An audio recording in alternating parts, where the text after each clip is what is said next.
If you let it, and when you really get into it, gardening can be pretty expensive. But today I'm going to share one tip with you where you can save money and have some fun at the same time.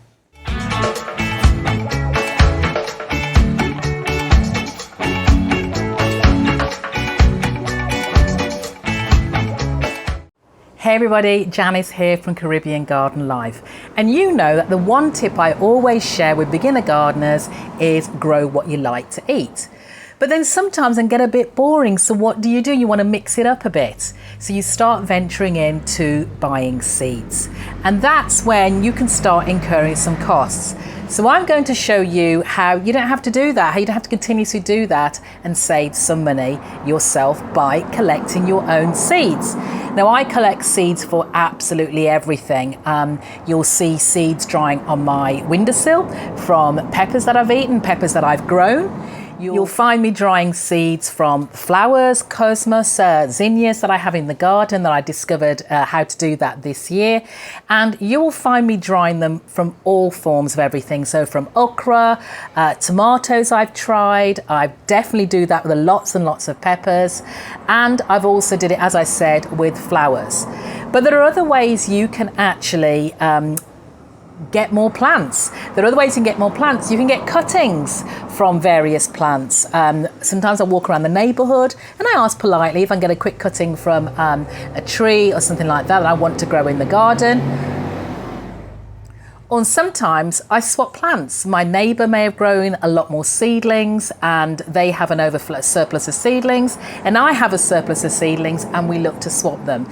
Now I do sometimes buy the initial seeds, I'll admit to that, because I want to try something different.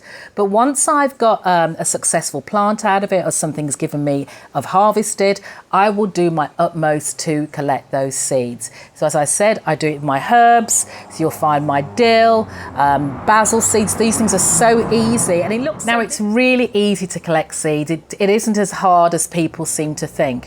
What you do need to do with most of what you're doing is make sure it's got to mature stage, because that's when it's fully developed. So sometimes you may get an okra in your garden that's grown just a little bit too big, it's a little woody, it's a little hard. If you let that grow till it starts to dry out, you've got a plethora, loads and loads of seeds in there that you can use for next season. When you use a pepper in the kitchen, you can harvest the seeds, scrape the seeds out of that. And one thing I started doing was actually, as I said, collecting the seeds from zinnias and from cosmos, which I didn't know I can do. And it's really, really simple. So I've got some here that are, one here that's dried.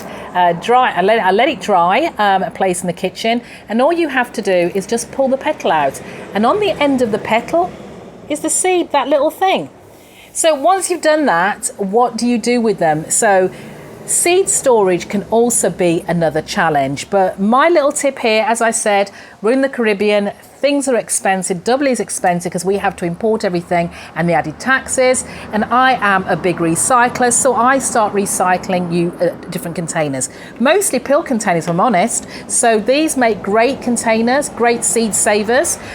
Make sure they're dry, they're cleaned and everything like that. And I store my seeds in there. I label them, so don't forget to label them. And as most seeds can last for a couple of years, you can just put the year on and grow them for a couple of seasons. And as I said, the flowers here, I've just got flowers on here because I didn't get that technical because I was only growing one type. But now I'm moving into different flowers, I'll start labeling them much more.